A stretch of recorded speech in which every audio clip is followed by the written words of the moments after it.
सबसे पहले हम बात करेंगे बायोलॉजी की। अब बायोलॉजी की जब बात करते हैं तो देखिए बेसिक आपको NCERT उसके बारे में तो पता ही होगा, सबसे वंडरफुल किताब है ये। Yes ma'am. This is a wonder book. अगर कोई भी अपनी सिलेक्शन चाहता है पॉसिबली जितना जल्दी, तो वो NCERT को टिप्स पे ले ले तो बेटर है, क्योंकि NCERT में जो इन्फॉर्मेशन है वो बहुत ही ज्यादा रिफाइंड है और बहुत ही अच्छी और बहुत ब्यूटीफुल तरीके से प्रेजेंटेड है। तो आपको NCERT की किताबों के अगर इनसाइट्स में जाना हो तो आपको बायोलॉजी, अगर आप 10th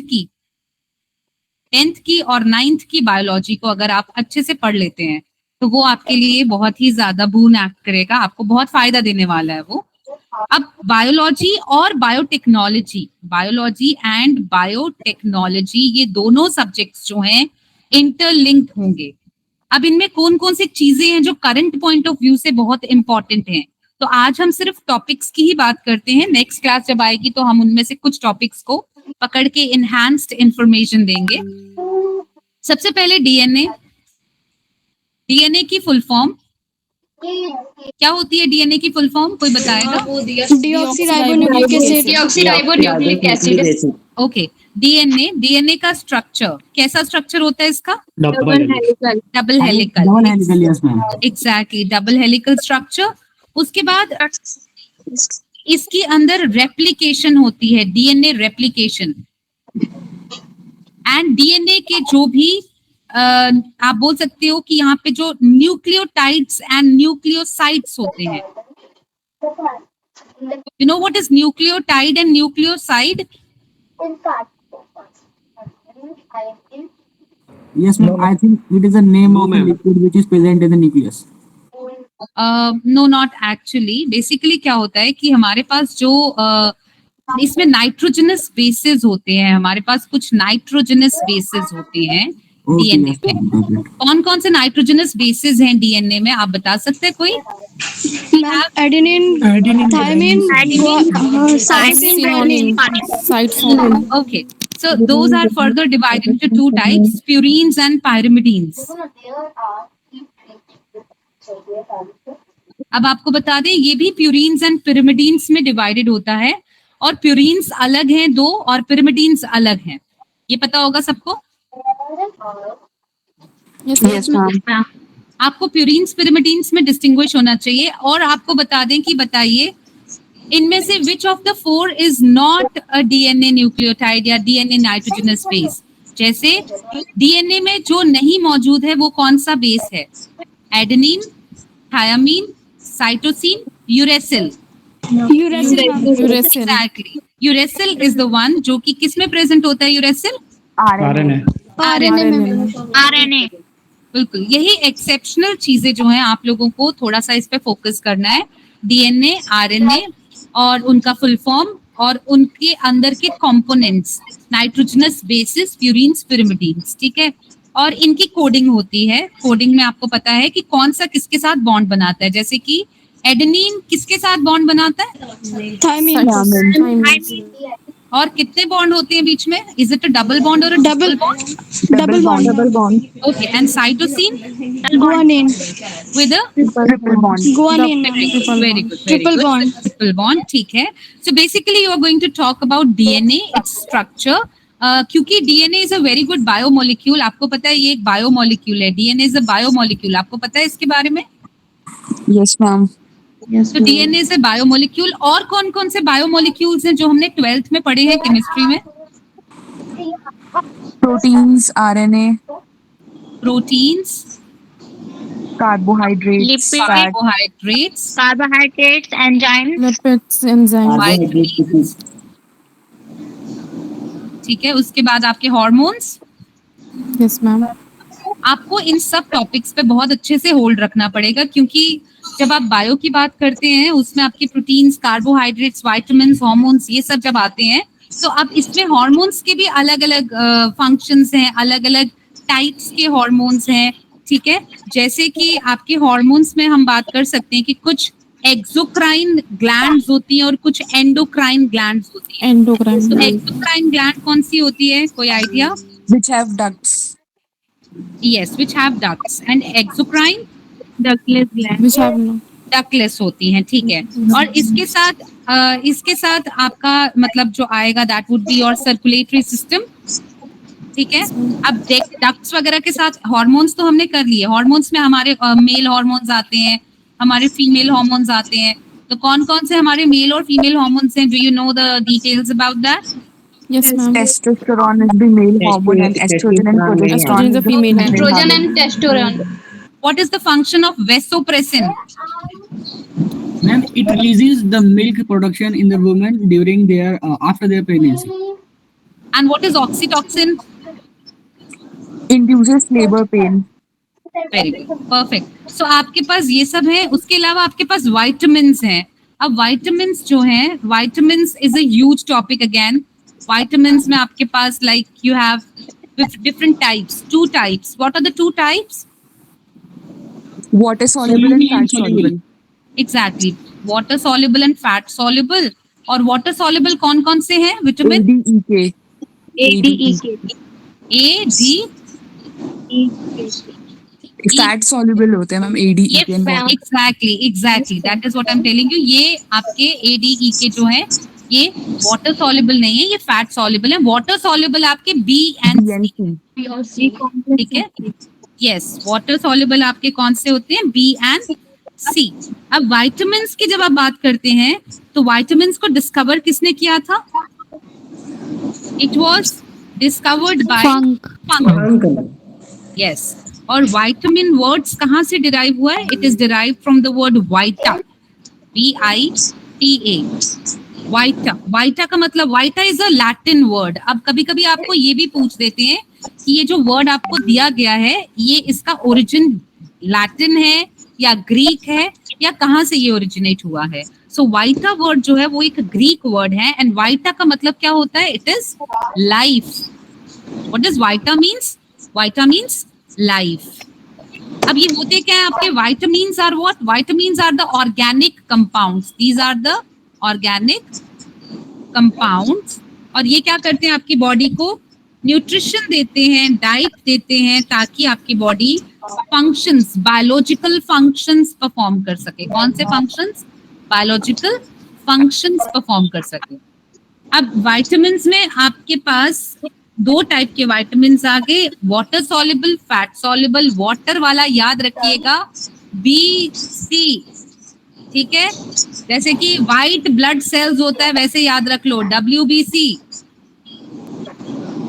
okay, water is for B and C because why am I telling you all these acronyms is because most of the times जब हम एग्जाम सेंटर में बैठते हैं तो हम लोगों को कंफ्यूजन हो जाती है कि हम सही को गलत कराते हैं। तो बेसिकली ऐसा नहीं है कि किसी को आता नहीं है, द थिंग इज कि हम कंफ्यूज हो जाते हैं at that particular moment of time.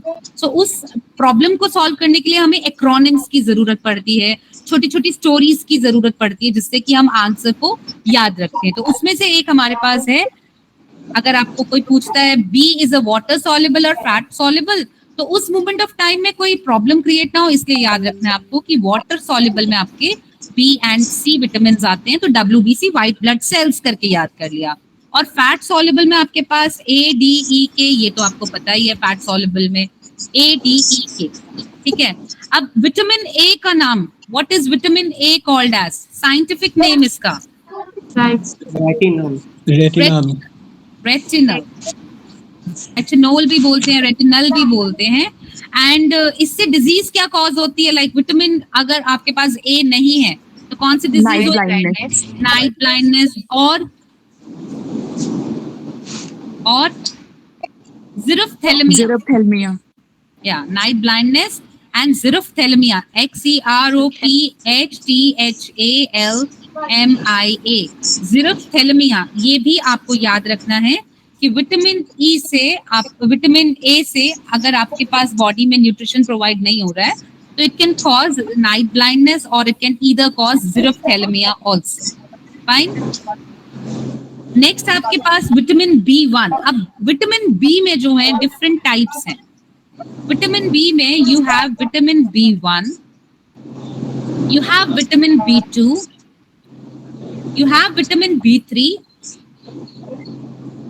B5, up to 12. B6, B3, B5, B6, B7, B9, B12। तो आपके पास बहुत सारे विटामिन बी हैं, ठीक है। अब आपके जो इम्पोर्टेंट विटामिन हैं उनमें से विटामिन B1 को क्या बोलते हैं? थायमीन बोलते हैं। और इसकी अगर आप लोगों को डेफिशिएंसी हो जाए तो कौन सी एक वेल नोन बीमारी होती है? Beri beri, BERI, beri, okay. Vitamin B2 को राइबोफ्लेविन कहते हैं। क्या बोलते हैं? राइबोफ्लेविन। एंड इसकी डेफिशिएंसी से क्या प्रॉब्लम होती है? इसकी डेफिशिएंसी से मोस्टली हम लोगों को अल्सर्स होते हैं। कहाँ पे? माउथ पे। What are ulcers? अल्सर क्या होता है? व्हाइट स्पॉट, छाले, हिंदी में बोलते हैं छाले पड़ जाते हैं। तो जो माउथ है, माउथ में, मुंह में छाले पड़ जाते हैं, लिप्स पे छाले पड़ जाते हैं, तो इन शॉर्ट इसको हम चिलियोसिस भी बोलते हैं। चिलियोसिस, CHEILOSIS, चिलियोसिस हो जाता है, मतलब मुंह में छाले पड़ जाने हैं। तो विटामिन B2 से हम लोगों को चिलियोसिस हो जाता है, जिसको बोलते हैं कि मुंह में छाले पड़ जाते हैं। विटामिन B3 का नाम होता है नाइसिन, NIACIN, ठीक है। विटामिन B3 का नाम होता है नाइसिन। और नाइसिन से कौन सी बीमारी होती है बताइएगा कोई? पेलेग्रा, एग्जैक्टली, आपको होती है pellagra. Apart from that you have vitamin B5 जिसको पेंथोथोइक एसिड कहते हैं। आपके पास विटामिन B6 है, B7। अब B7 थोड़ा सा इंपॉर्टेंट अगेन हो जाता है। बायोटिन का क्या डिजीज होती है अगर आपकी बॉडी पे बायोटिन की कमी हो जाए? अब आपको पता होगा, हेयर फॉल, स्किन डिजीज, ना, हेयर फॉल वगैरह हो जाता है। नेल्स, एग्जैक्टली, बायोटिन की वजह से होता है। Then you have vitamin B9 को फॉलिक एसिड बोलते हैं। आपने कभी नाम सुना है फॉलिक एसिड का? Yes, ma'am. Yes, ma'am. अच्छा, आपने ना फॉलिक एसिड का नाम एक और जगह भी सुना होगा कि ये जो हम स्कीम्स नहीं पढ़ते हैं, जैसे फोर्टिफिकेशन, हाँ नहीं, ये जो हम स्कीम्स पढ़ते हैं, पालना स्कीम्स पढ़ते हैं, लाडली बेटी स्कीम्स पढ़ते हैं, प्रेगनेंसी से रिलेटेड स्कीम्स पढ़ते हैं, जो हमारी स्कीम्स आती हैं, उन सब में भी बोलते हैं कि भाई प्रेगनेंसी के दौरान लेडीज को विटामिन B5 के वो B9 के फॉलिक एसिड के कैप्सूल्स दीजिए, फॉलिक एसिड की दवाइयां दीजिए। इनमें बार बार विटामिन B9 की बात की जाती है। तो विटामिन B9 जो है आपका, वो बेसिकली प्रेगनेंसी रिलेटेड एक विटामिन है। किसी की नॉइज आ रही है बहुत ज्यादा, कैन यू प्लीज म्यूट जो गाड़ी में ट्रैवल कर रहा है? ओके, सो विटामिन B9 जो है वो एक प्रेगनेंसी विटामिन है, क्योंकि इसमें फॉलिक एसिड होता है, और फॉलिक एसिड जो है ये अफेक्ट करता है फीटस के नर्वस सिस्टम को। इट अफेक्ट्स द फीटस क्या होता है? Ma'am, a baby under the what I say, जो मैम छोटा बच्चा होता है, baby in the womb, a baby in the womb, a baby in the womb, a baby which is in the uterus yet and जो बाहर नहीं आया, that is fetus। तो fetus की जो नर्वस सिस्टम है उसको अभी जनरेट करवाना है मदर को, वो नर्वस सिस्टम जनरेट नहीं हुआ, तो उसके लिए विटामिन B9 का प्रयोग किया जाता है। विटामिन B9 जो है प्रेग्नेंट औरत खाएगी तो उसकी वजह से उसके बच्चे की ग्रोथ होगी, उसके बच्चे में खून बनेगा, और विमेन को भी अनीमिया की प्रॉब्लम नहीं होगी। अदरवाइज अगर vitamin B9 that is folic acid ना मिले औरत को तो उसको अनीमिया हो जाता है। अपार्ट फ्रॉम दिस एक और भी है अनीमिया से related, that is vitamin B12। Vitamin B12 इसको हम बोलते हैं साइनोकोबालामीन। अब ये एक ऐसा विटामिन है, मतलब इसको एक अलग सी कैटेगरी में रखते हैं, इस विटामिन B12 को, साइनोकोबालामीन को। क्यों रखते हैं इनको अलग कैटेगरी में? क्योंकि इसका स्ट्रक्चर जो है, इसमें पिरिडीन रिंग्स होती हैं, आपने अगर पढ़ा होगा। Yes ma'am. जैसे क्लोरोफिल का स्ट्रक्चर होता है, क्लोरोफिल का स्ट्रक्चर पढ़ा होगा सबने। तो क्लोरोफिल में एक ऑर्गेनोमेटालिक बॉन्ड बनता है with magnesium, right? Yes ma'am. तो उसी तरीके से विटामिन B12 में भी एक आपका बॉन्ड बनता है, एक आप बोल सकते हो ऑर्गेनोमेटालिक बॉन्ड बनता है। और यहाँ पे ये जो बॉन्ड बन रहा है वो किसके किसके साथ होता है? कोबाल्ट के साथ, ठीक है। और यहाँ पे जो रिंग होती है that is which ring? कॉरिन,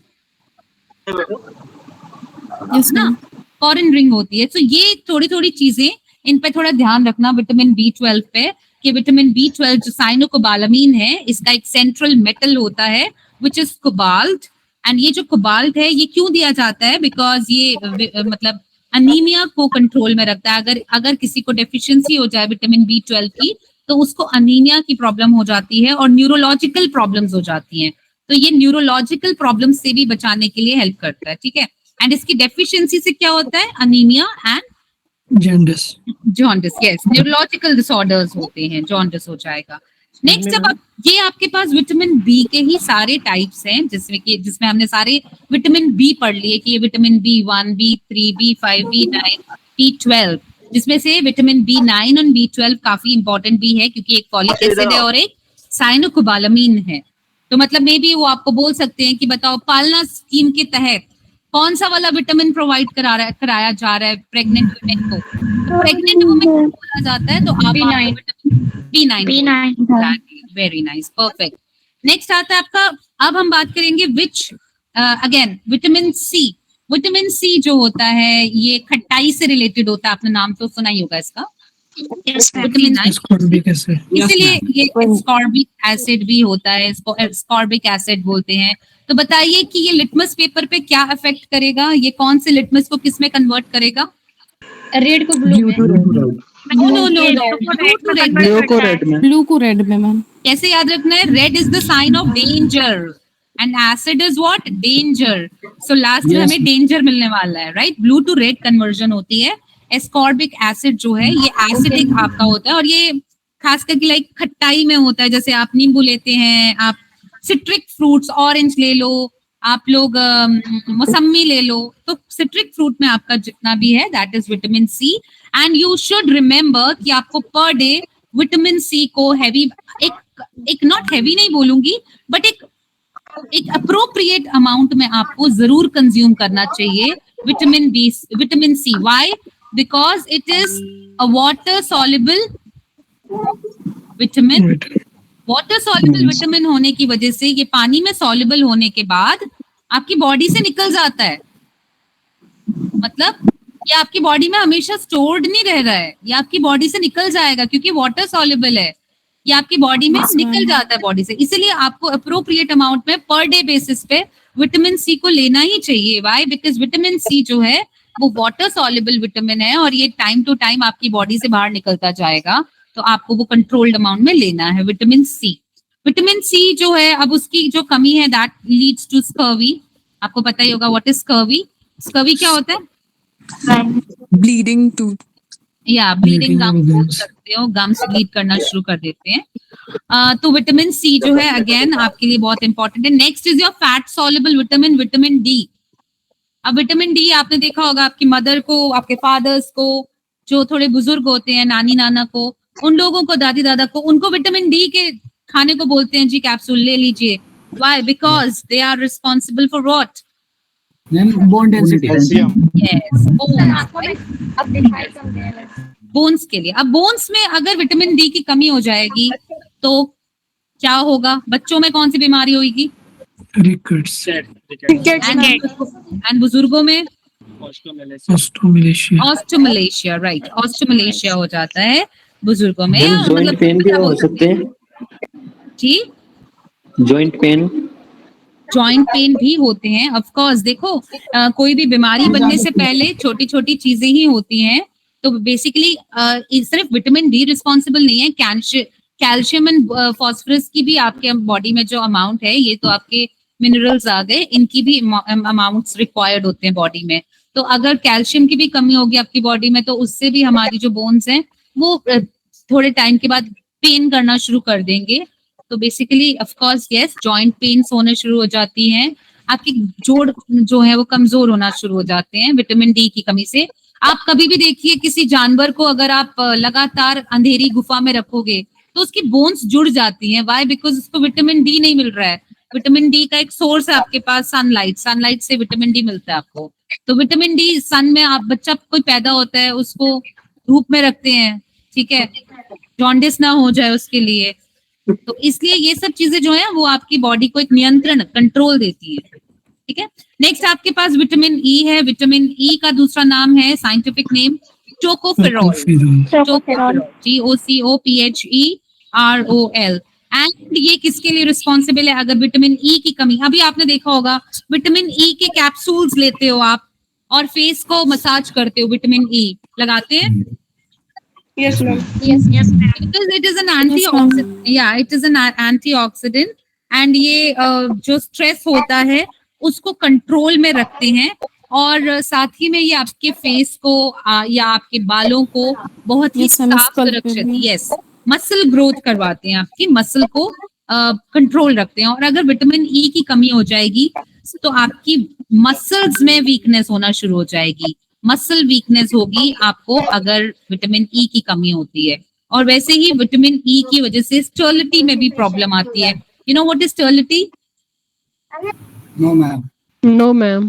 Unable to reproduce. या अनेबल, बच्चा पैदा ना करने की क्षमता, अगर किसी का बेबी नहीं हो रहा है, ठीक है, तो जब आपकी बॉडी के अंदर हार्मोन्स प्रोड्यूस नहीं हो रहे हैं, सेक्स हार्मोन्स प्रोड्यूस नहीं हो रहे हैं, तो वो इनफर्टाइल, इम्पोटेंट भी बोलते हैं जिसको, ठीक है. तो स्टर्लिटी नहीं होती है इसके अंदर विटामिन ई की कमी की वजह से. ठीक है. उसके बाद आपके पास लास्ट जो विटामिन है दैट इज विटामिन के. फाइलोक्विनोन बोलते हैं विटामिन के को, विटामिन के विच इज फाइलोक्विनोन. अब फाइलोक्विनोन जो है, this is very necessary for blood clotting. आपको एमसीक्यू आता है, ब्लड क्लॉटिंग के लिए कौन सा विटामिन चाहिए होता है, तो कौन सा विटामिन चाहिए ब्लड क्लॉटिंग के लिए? विटामिन के, राइट. और अगर विटामिन के नहीं है तो ब्लड क्लॉटिंग नहीं होएगी, हैमरेज, ठीक है, ब्लड हैमरेज हो जाएगा. तो Yes, आप ये भी बोल सकते हैं कि which of the following diseases caused because of vitamin K. तो उसमें आ जाता है, for example, A option is sterility, B option is night blindness, C option is hemorrhage and D option is osteomalacia. तो विटामिन के की वजह से कौन सी बीमारी आई? C option, that is haemorrhage. ठीक है. तो ये आपके विटामिन्स पे पूरा एक लेक्चर ही लगा लो, मैंने दे दिया. ठीक है. उसके अलावा जो आपको apart from this vitamins which is important topic for your any competitive is nutrition, या आप बोल सकते हैं life process. Life process chapter पढ़ा था. Yes, ma'am. 10th में इसका माइल्ड वर्जन पढ़ा होगा, 11th 12th में इसका बिगर वर्जन पढ़ा होगा, राइट. सो न्यूट्रिशन, अब आपके जो लाइफ प्रोसेस है, उस लाइफ प्रोसेस में there are many processes which you go through. For example, when you categorize them into humans, आपने ह्यूमंस में बोला, ह्यूमंस में क्या क्या हो रहा है, तो ह्यूमंस में सबसे पहले न्यूट्रिशन आ रहा है. What nutrition? Respiration, circulation, Excretion, transportation. Excretion. Circulation is transportation only and reproduction. Yes, ma'am. Right. ये सब आपके पास आ गए. That is nutrition, respiration, circulation, excretion, reproduction. So life process के हर एक प्रोसेस के बारे में आपको छोटी छोटी सी इंफॉर्मेशन होनी चाहिए. जैसे फॉर एग्जाम्पल, अगर मैं आपको बोलूं कि बताइए न्यूट्रिशन में मैक्रोन्यूट्रिएंट कौन से होते हैं? Macronutrient. So what are macronutrient? Macronutrients are significantly less important as compared to the other nutrition. Why? Because they have very short function, I would say, very little function in our body. they are required in large amount. हमारी body में उनकी ज्यादा मात्रा हमें चाहिए. तो जो nutrients macronutrients होते हैं, जो न्यूट्रिएंट्स हमारी बॉडी को लार्ज अमाउंट में चाहिए, उसको बोलते हैं मैक्रोन्यूट्रिएंट. जैसे कि कार्बोहाइड्रेट्स हो गए, आपके प्रोटीन्स हो गए, फैट्स हो गए, ये सब आपके मैक्रोन्यूट्रिएंट्स हैं. और माइक्रो हो गए जो कि आपको कम मात्रा में चाहिए, जैसे कि आप वाइटामिन ले सकते हो, मिनरल्स ले सकते हो, एंटीऑक्सीडेंट, यस, फाइबर्स हो गया, तो ये आपके माइक्रो न्यूट्रिएंट हैं। उसके बाद आता है mode of nutrition. What is mode of nutrition? मतलब कि autotrophic, what is autotrophic mode of nutrition? The one who depends on The other one for who depend. Autotrophic No ma'am, autotrophic मतलब Autotrophic जो and खुद से खाना बना लेते हैं, जो depend खाना नहीं खुद होते से हैं। बनाते हैं उनको बोलते हैं autotrophic. Like for example they are plants, green plants, Plants. Yes, right? ma'am. You have blue-green algae. So blue-green algae is also autotrophic nutrient. Ma'am photosynthesis process. Yes, they undergo photosynthesis process. So can anybody just tell me what are the byproducts of photosynthetic reaction? Ma'am, glucose and oxygen. Very good. So जब भी आपकी photosynthesis होती है तो हम बोलते हैं कि photosynthesis में 6 molecules of carbon dioxide combines with 6 molecules of Yes, water in the presence of sunlight, which is Sunlight and very chlorophyll. important. Yeah, and chlorophyll.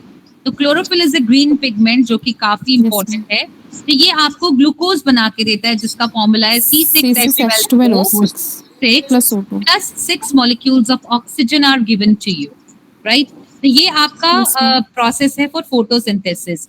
And इसमें जो इम्पोर्टेंट कंपोनेंट है that is your sunlight and chlorophyll. आपको पता है कि sunlight and chlorophyll के अलावा आपका काम ही नहीं चलेगा। अगर आप बोलो कि भाई हम कार्बन डाइऑक्साइड भी देते हैं, वाटर भी देते हैं, हम आपको सनलाइट भी देते हैं, पर हमारे पास क्लोरोफिल नहीं है, तो क्या आप ग्लूकोज बना सकते हैं? बिल्कुल भी नहीं। ठीक है, ग्लूकोज बनाने के लिए यू नीड व्हाट?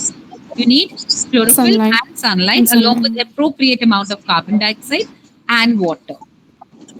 कहाँ होता है ये फोटोसिंथेसिस? कहाँ होता है? Leaves, ma'am. Exactly, Ma'am, leaves. leaves. Yes. And where is chlorophyll present? Cytoplasm. Cytoplasm? No. It is tomato. Chlorophyll जो है it is present on leaves only. Green leaves में होता है chlorophyll. और हम बोलते हैं कि आप बोल सकते हो कि chloroplast. Yes ma'am, chloroplast. Sorry. Chloroplast में होता है ये, ठीक है। तो फोटोसिंथेसिस के लिए आपको पता है you need light and you need chlorophyll. अच्छा, what are the food factories of plant? Mitochondria, I think. No. Food plants, plant. Sorry, starch. Yes, ma'am. Sorry, starch. Leaves. Food factories of plant बोला ना, plant का कौन सा part है जहाँ खाना बन रहा है? Food factory of plant, that would be your leaves. लेकिन मैम मेरा डाउट था मैम यहाँ पर। लीव्स होंगे। हाँ जी, क्लोरोप्लास्ट। मैम मेरा डाउट था मैम, जैसे आपने बोला कि जी क्लोरोफिल जो मैम लीव्स में ही होता है, मतलब वहाँ पे green part of the leaves में मैक्सिमम अमाउंट में होता है। ओके मैम, जो स्टेम्स वगैरह होती है उसमें भी होता है क्या? स्टेम्स में देखिए डिपेंड करता है कौन से टाइप के स्टेम्स हैं। अगर कहीं लीव्स नहीं है तो डेफिनेटली खाना खुद ही बनाया जा रहा होगा, जैसे कैक्टस हैं। हाँ, यस मैम। तो वहां पे बाकी पार्ट्स में भी होगा, बट मेजरली जो हम पढ़ते हैं वो हमारा लीव्स में ही होता है। तो जब भी हम ग्रीन स्टेन देता है। यस। अच्छा, उसके बाद हम बताते हैं रॉ मटेरियल फॉर फोटोसिंथेसिस। क्या है raw material? Raw material, carbon dioxide, water, sunlight. Yes, तो आपको ये MCQ इस प्रकार आ सकता है कि which of the following is not a raw material for photosynthesis? ठीक है, जैसे आपको बोल दिया sunlight, chlorophyll, carbon dioxide and oxygen. बताइए इनमें से कौन सा नहीं है? Sunlight, oxygen ma'am. एग्जैक्टली। तो आपको वहां पे ध्यान रखना है कि क्लोरोफिल, सनलाइट और कार्बन डाइऑक्साइड रॉ मटेरियल है, लेकिन ऑक्सीजन हमें रिएक्शन के बाद मिलता है। ठीक है, yes, it's a by product of water of photosynthesis you can say. Next आप बोल सकते हैं what are light reactions? Light reactions क्या होती है? लाइट रिएक्शंस वो रिएक्शंस जो लाइट में होती हैं उनको हम बोलते हैं लाइट रिएक्शंस। और लाइट आपको पता है एक बहुत इंपॉर्टेंट रोल प्ले करता है। जैसे कि हम बोल सकते हैं कि फोटोसिंथेसिस वो रिएक्शन है जो कहाँ हो रही है? लाइट की प्रेजेंस में। तो जो फोटोसिंथेसिस है उसकी 2 फेजेस होती हैं। एक होती है लाइट रिएक्शन और दूसरी फेज होती है कौन सी रिएक्शन? Dark reaction. फोटोसिंथेसिस की फेजेस में अगर आप बात करो कि बताओ फोटोसिंथेसिस जो हो रही है वो दो तरीकों से होती है, एक लाइट रिएक्शन और एक डार्क रिएक्शन। तो लाइट रिएक्शन तो दिन में हो गई, अब ये कहाँ हो रही है? क्लोरोफिल, लीव्स में, आपको पता है लीव्स में। और इसका मतलब आप ये बोल सकते हो कि यहाँ पे होता क्या है, फोटोसिंथेटिक रिएक्शन हो रही है। लेकिन डार्क रिएक्शन में क्या होता है? नाइट में होते हैं। सेम प्रोसेस होता है ma'am, same process. Calvin cycle होता है। कौन सा साइकिल? Kelvin ये आपने 12th में पढ़ा होगा, कैल्विन साइकिल। अब कैल्विन साइकिल जो है ये होता कहाँ है? स्ट्रोमा में। कहाँ? स्ट्रोमा में। और ये जो डार्क रिएक्शन है इसमें क्या होता है? ये NADPH और ATP जनरेशन, ये सब रिएक्शंस जो हो रही है ये डार्क रिएक्शंस हैं। 38 ATP। यस यस एग्जैक्टली, ये डार्क रिएक्शंस हो रही हैं। लाइट में क्या हो रहा है? सिंपल सी बात है भाई, लाइट में हमारा जो भी बोल सकते हो आपकी फोटोसिंथेटिक रिएक्शन चल रही है, जो ऑक्सीजन प्रोड्यूस हो रही है और ग्लूकोज बन रहा है, वो सब डार्क लाइट रिएक्शन में बन रहा है। अच्छा, उसके बाद हम बात करते हैं डिफरेंट टाइप्स ऑफ न्यूट्रिशन। उसमें एक हमारे पास आता है heterotrophic nutrition. Yes ma'am. Heterotrophic means which depend upon जिन पे हम डिपेंड रहते हैं। the person is said to be a consumer अगर वो हेट्रोट्रोपिक है ना? वो किसी पे डिपेंड कर रहा है अपने खाने के लिए। जैसे कि अच्छा, आप मुझे बोल सकते हैं कि we are heterotrophs? Yes, Human Yes, beings are ma'am. Yes, ma'am. heterotrophs? Vultures are heterotroph? yes ma'am. Okay, And अब we are omnitroph. हाँ, इसमें भी no, we do not produce our own food. We depend always for food on others. हम अपना खुद का खाना नहीं बनाते हैं। Yes ma'am. हम प्लांट्स, हमारे अंदर खुद खाना नहीं बन रहा है। हम human is always said to be heterotroph. Under heterotroph you talk about herbivore, carnivore and omnivore. Omnivorous. या so there human being is omnivore. Omnivore मतलब जो हर्बीवोर भी और कार्निवोर भी है। मतलब कि हर्बीवोर कौन है? जो सिर्फ घास खा रहा है। कार्निवोर जो फ्लैश खा रहा है, मतलब मांस, दूसरों का मांस खा रहा है। और ओमनीवोर जो दोनों पे डिपेंड करता है। इसके अलावा कुछ पैरासाइट्स होते हैं। क्या होते हैं पैरासाइट्स? Decomposer. पैरासाइट्स कौन से होते हैं? जो दूसरों के खून चूसने के लिए पैदा हुए हैं। मैम होस्ट ऐसा। Yes ma'am, yes ma'am. मतलब कि यस, वो दूसरों का खून चूस के अपनी बॉडी को नरिश करते हैं। जैसे कि मॉस्किटो हो गया, मच्छर। Can fly. मॉस्किटो हो गया। अब खून, लाइस है ना? Ticks and mites. Yes what are ma'am. Ticks and mites? गाय के ऊपर लगे होते हैं, छोटे छोटे चीचड़ टाइप्स होते हैं जो गाय का खून पीते हैं। हम लोग ह्यूमन के साथ नहीं होते हैं, वो भी एक है। हाँ जी। नेक्स्ट इसको इज लाइस बोलते हैं। लाइस। लाइस होता है जुएं। माइट्स भी होता है ना। टिक्स एंड माइट्स होते हैं जो गाय के ऊपर और कुत्तों के ऊपर लगे होते हैं। Okay, what is saprophytic? Decomposers ma'am. Yes, जहाँ पे हमें खाने के लिए डेड और डिकम्पोजिंग मटेरियल पे डिपेंड होना होता है। या डेड एंड डिकेइंग मटेरियल्स पे। ठीक है, तो जब डेड एंड डिकेइंग मटेरियल पे कोई डिपेंड कर रहा है उसको सैप्रोफिटिक बोलते हैं। जैसे कि बैक्टीरिया हो गया, you have fungi, you have mushrooms, you have mould, है ना? मोल्ड है, मशरूम्स हैं। तो ये सब, या ऑफ कोर्स लाइकेन हो गया आपका। Then you have another phenomena which is very important, and that is symbiotic या symbiosis. What is symbiosis? And depending on one another. Yes, mutual dependence. ठीक है, इसको हम ये भी बोल सकते हैं म्यूचुअल डिपेंडेंस। मतलब कि भाई मैं, जैसे हम बार्टर सिस्टम बोलते हैं कि तुम मुझे खून दे रहे हो और मैं तुम्हारी पेन रिलीव कर रहे हूँ। जैसे आप बोल रहे हो कि एक गाय के ऊपर टिक्स एंड माइट्स लगे हैं। अब वहां पे एक वल्चर आकर, एक क्रो आता है, कौवा आता है, उसके ऊपर बैठता है, उसके ऊपर से टिक्स खाने लगता है। तो टिक्स जब खाने लगता है तो कौवे का पेट भरेगा, उसका पेट भर रहा है।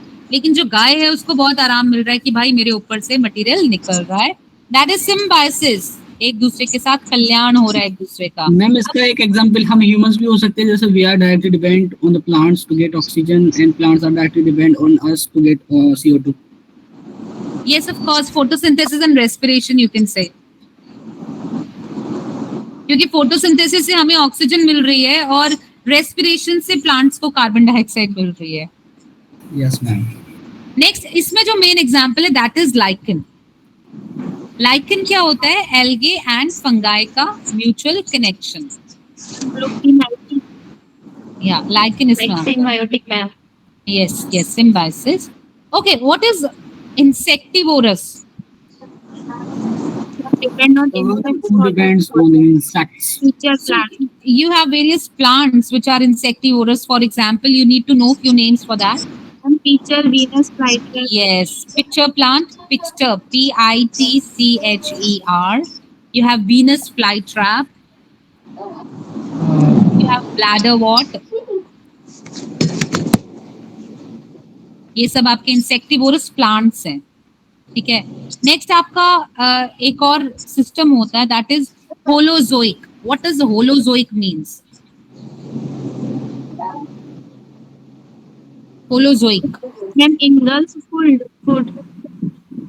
ऐसा सिस्टम जिसमें 5 चीजें होती हैं। Solid food. कौन सी 5 चीजें? 5 चीजें बोल सकते हो। आप सबसे पहले बोलोगे ingestion, ingestion, digestion, assimilation.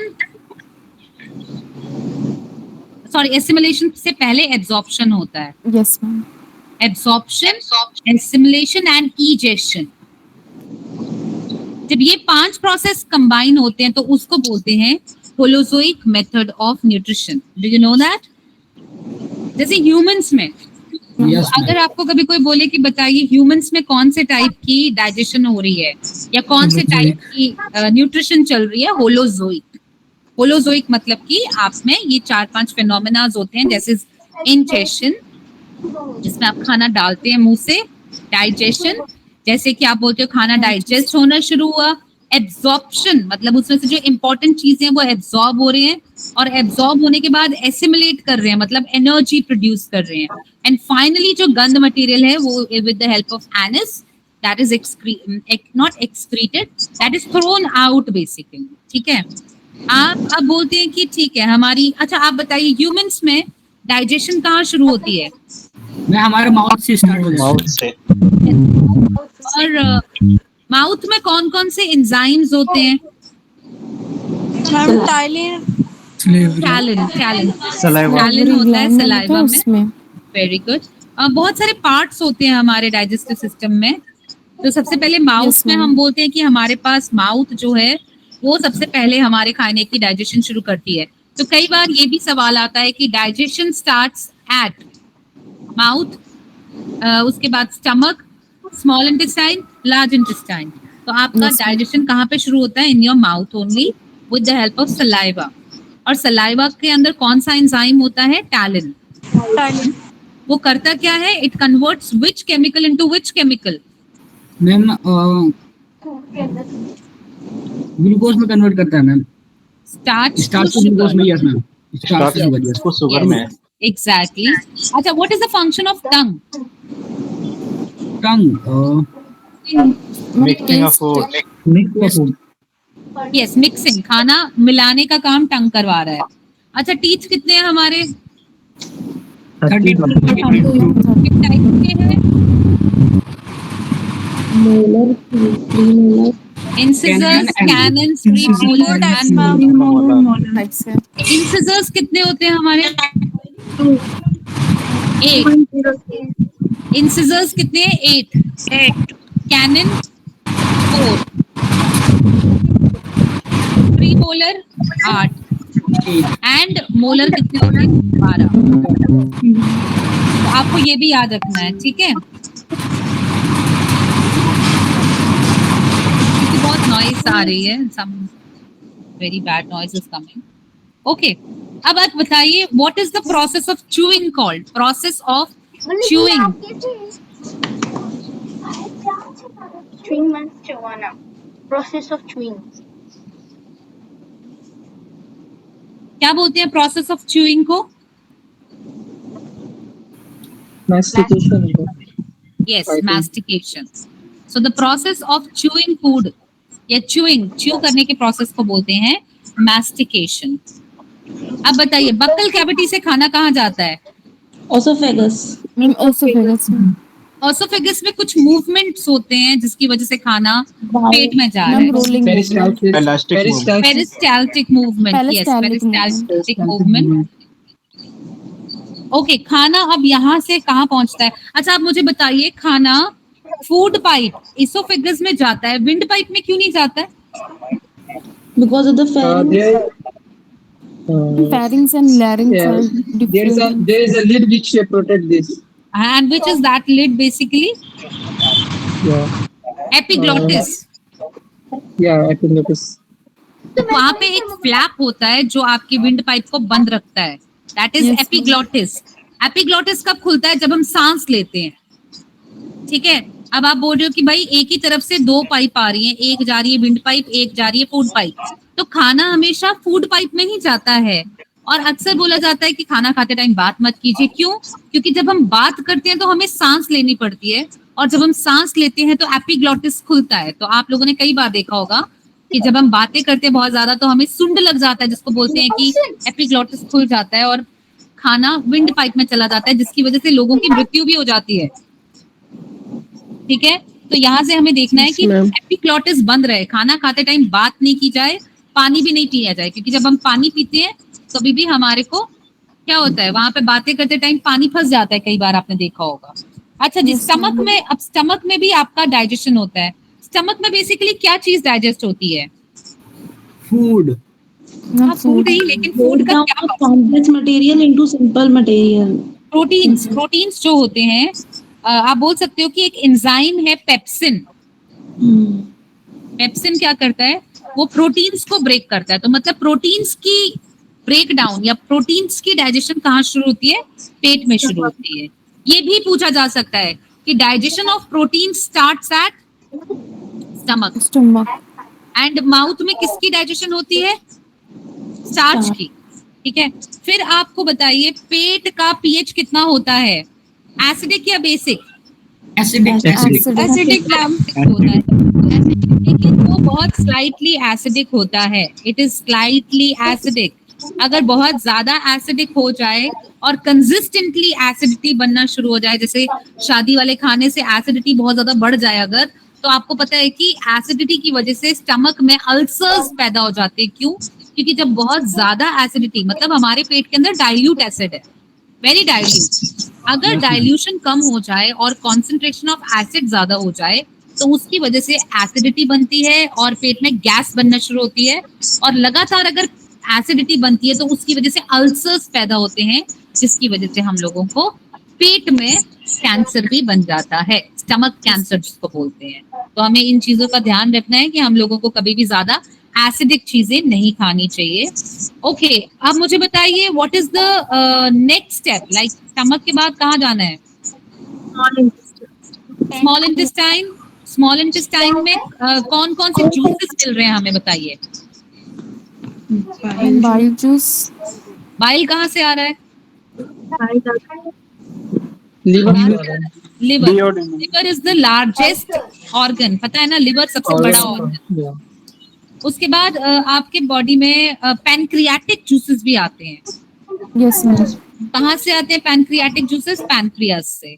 Pancreas से आते हैं. और ये सब खाने को डाइजेस्ट करने में मदद करते हैं. फाइनली आपका खाना पहुंचता है लार्ज इंटेस्टाइन में. अब लार्ज इंटेस्टाइन को लार्ज क्यों बोला जाता है? उसकी लेंथ की वजह से कि उसके डायमीटर की वजह से? डायमीटर की वजह से.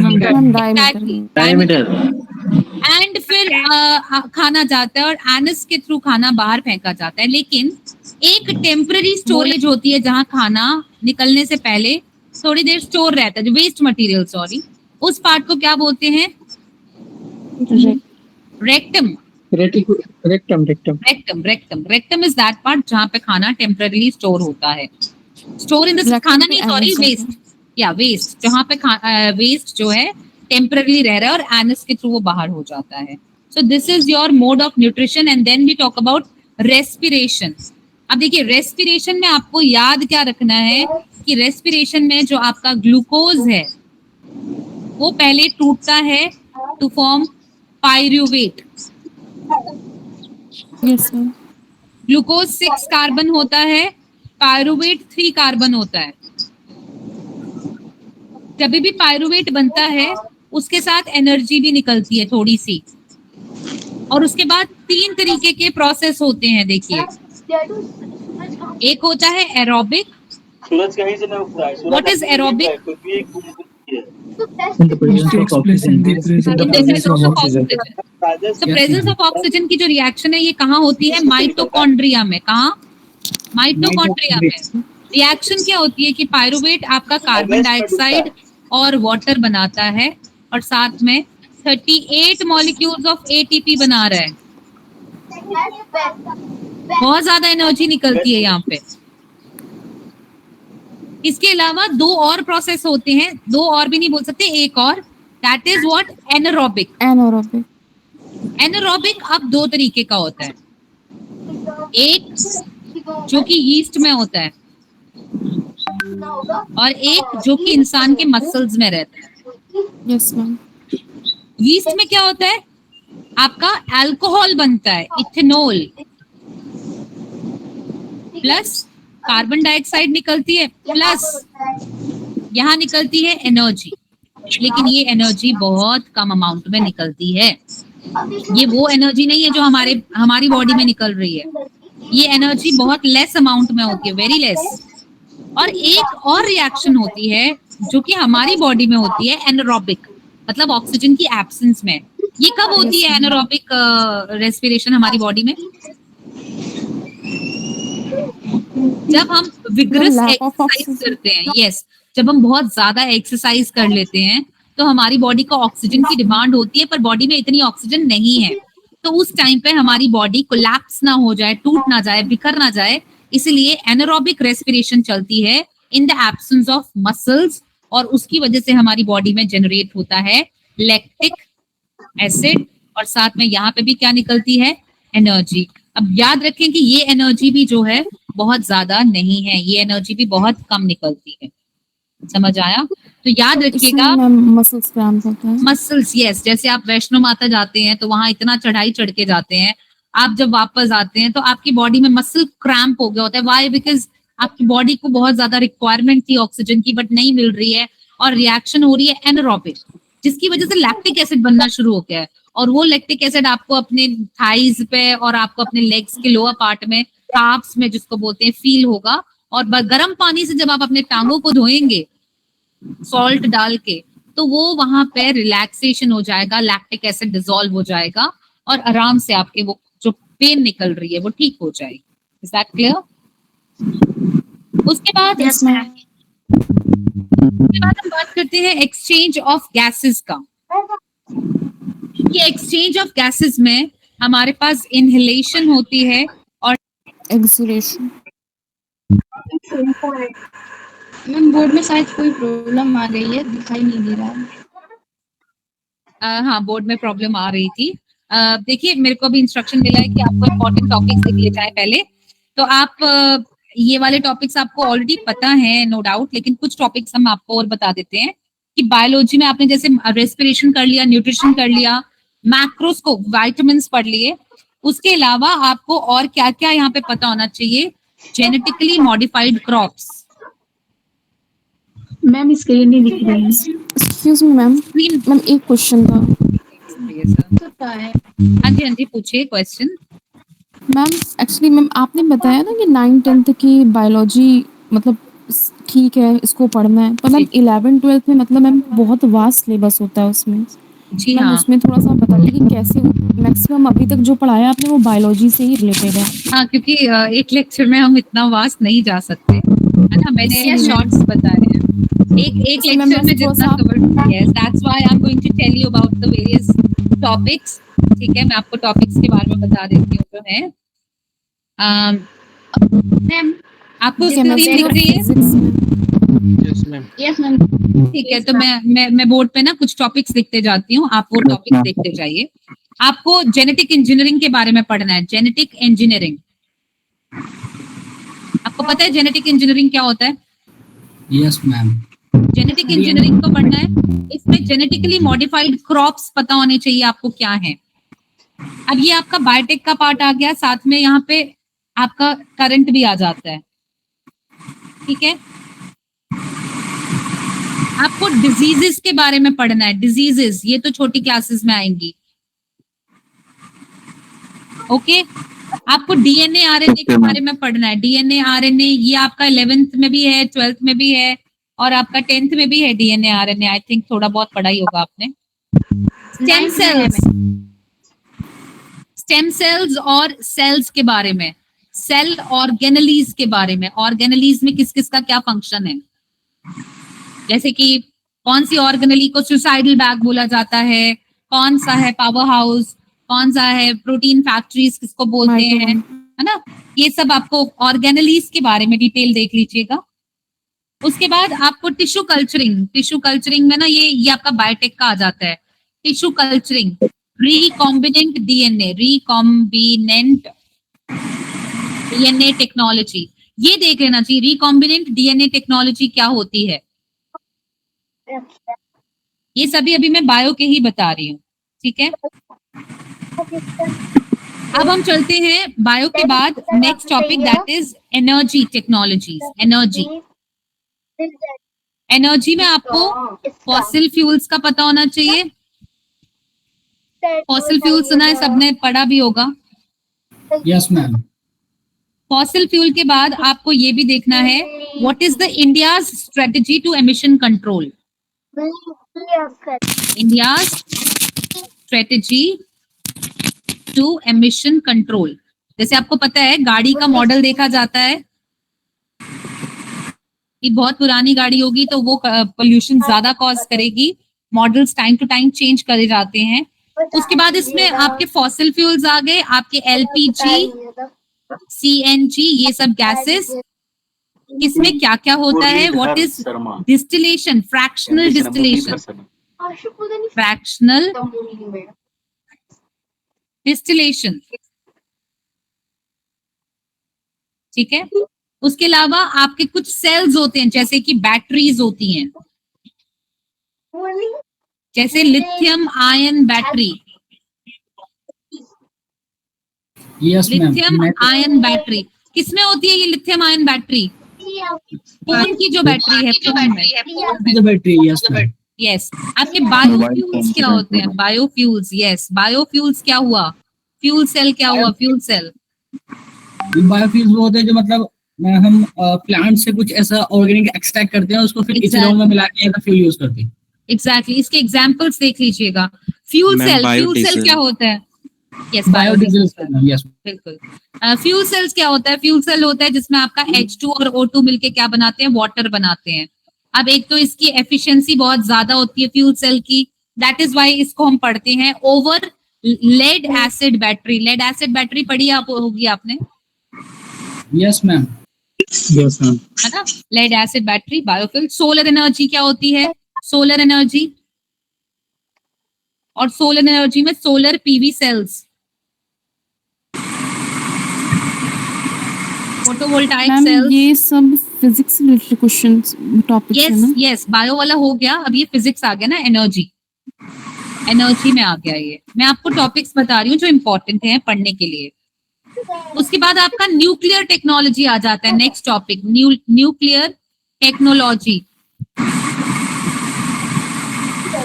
अब न्यूक्लियर टेक्नोलॉजी में रेडियो एक्टिविटी क्या होती है?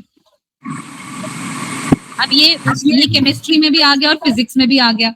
रेडियो एक्टिविटी क्या होती है? फ्यूजन क्या होती है? फिजन क्या होती है? Okay, what is nuclear weapon?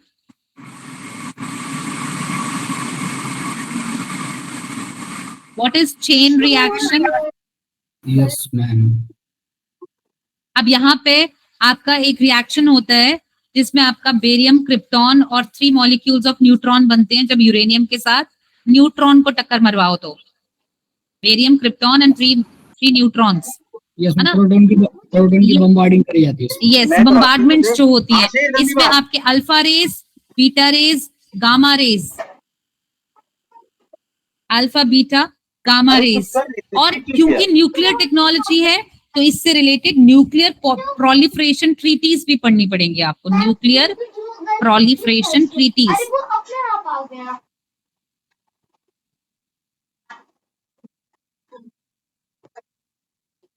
Nuclear proliferation treaties आ जाती है इसमें, ठीक है।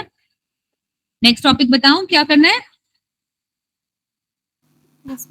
Yes ma'am. नैनो टेक्नोलॉजी,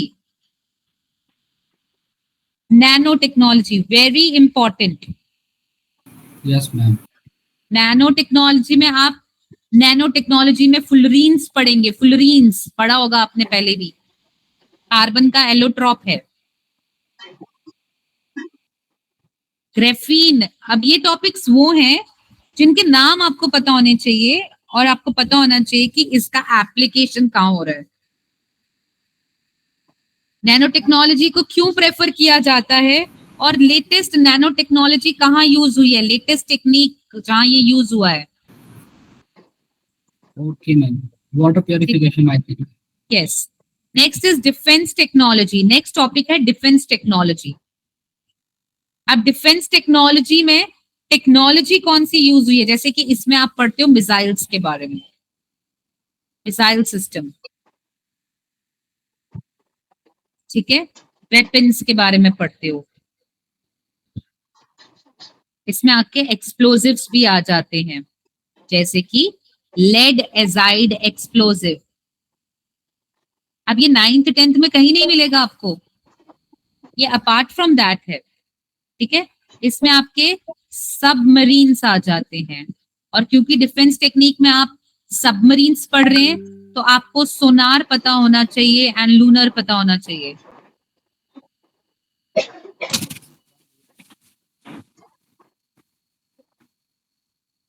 ठीक है। Next topics of importance are internet. Ma'am इसमें लीडार वगैरह के बारे में पढ़ना पड़ेगा क्या? यस, सोनार, रेडार सब पढ़ना पड़ेगा। सोनार की फुल फॉर्म, रेडार की फुल फॉर्म, ठीक है। I am saying about लीडार, light detecting engine. Yes, everything. Okay, thank you. Internet and communication, internet and communication technology. अब इसमें आपको आर्टिफिशियल इंटेलिजेंस, भाई ये तो बाप है सबके टॉपिक्स का, father of the topics. Artificial intelligence इस time the most trending topic. Yes ma'am, very explosive. AI में आप करंट में जो डीप फेक वगैरह चल रहा है वो भी आप उसको भी देख सकते हैं। यस, वो इसमें आ जाएगा, है ना। सेमीकंडक्टर्स, सेमीकंडक्टर क्या होता है, जिसकी प्रॉपर्टीज मेटल्स की तरह भी, properties of both like semiconductor and conductor, conductor and semiconductor। Yes, exactly. उसके बाद एक आपको सुपर कंडक्टर भी पढ़ना पड़ेगा। सुपर कंडक्टर क्या होता है? सुपर कंडक्टर जहाँ पे रेजिस्टेंस 0 होती है और फुल करंट एक्सप्लोड होता है। Almost 0, yes ma'am. Resistance is 0, almost 0, ठीक है। अब इसमें आपका डार्क वेब भी आ जाएगा, एक topic, dark web. Okay ma'am. Blockchain, IoT, internet of things. ये वैसे कंप्यूटर का टॉपिक आ गया, लेकिन इसको साइंस एंड टेक में ही पढ़ा जाता है। इंटरनेट ऑफ थिंग्स में क्या मतलब, कुछ आप थोड़ा बता सकते हैं किस तरह के स्टफ्स इसमें रहेंगे? इसका देखिए, मेरा ना आईओटी में फिलहाल इस टाइम पे होल्ड नहीं है, लेकिन आईओटी की इंफॉर्मेशन देने के लिए मैं आपको नेक्स्ट टाइम पूरा डिटेल्ड टॉपिक पे एक्सप्लोर करवा दूंगी आपको। ओके मैम, ठीक है, क्योंकि इस टाइम पे मेरा मेन फोकस जो साइंस वाले टॉपिक्स पे है, लेकिन साइंस एंड टेक्नोलॉजी है ना, तो टेक्नोलॉजी में ये सब आ रहा है। इसके ऊपर मुझे थोड़ा सा वर्कआउट करना पड़ेगा टेक्नोलॉजी को लेके, क्योंकि mine is all about chemistry and chemical work, है ना। यस मैम, टेक्नोलॉजी से रिलेटेड अच्छे से समझा दीजिएगा। कोई एग्जांपल बता सकती हैं ताकि हमारे दिमाग में रहे? हाँ जी, सुपर कंडक्टर का कोई एग्जांपल जो हमारे दिमाग में रहे? देखो, सुपर कंडक्टर्स का barium titanate, barium, okay. Barium titanate. Superconductor का जो टॉपिक था that was given by Kamerlingh ons.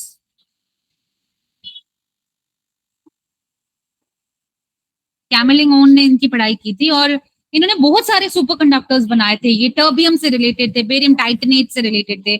आपके बहुत सारे सुपर कंडक्टर्स हैं जो आप पढ़ते हो, उसमें से अलग अलग है। लाइक आप कोई भी सुपर कंडक्टर पढ़ते हो तो उसमें उसकी एग्जाम्पल में आपकी उसकी प्रॉपर्टीज आ जाती हैं, ठीक है। जैसे आपने मैग्नीशियम का पढ़ लिया, मैग्नीशियम डाइबोराइड हो जाता है आपका एक, मैग्नीशियम डाइबोराइड, ठीक है। कॉपर ऑक्साइड हो गया, यटर्बियम बेरियम, यटर्बियम इज वाई, यटर्बियम बेरियम ये आ जाते हैं, ठीक है। अब बात करते हैं कि केमिस्ट्री में क्या टॉपिक्स इंपॉर्टेंट आते हैं। केमिस्ट्री के देखिए, केमिस्ट्री में आपके मॉडल्स आ जाते हैं, models of structure of atom. जैसे आपको बोल सकते हैं कि who gave the discovery of nucleus, तो डिस्कवरी ऑफ न्यूक्लियस किसने की थी? ये की थी रदरफोर्ड ने, ठीक है। आपको पूछ सकते हैं what is the charge of electron, proton, neutron, what is the mass, उनका मास कितना है, व्हाट आर आइसोटोप्स क्या है, आइसोटोन्स क्या है,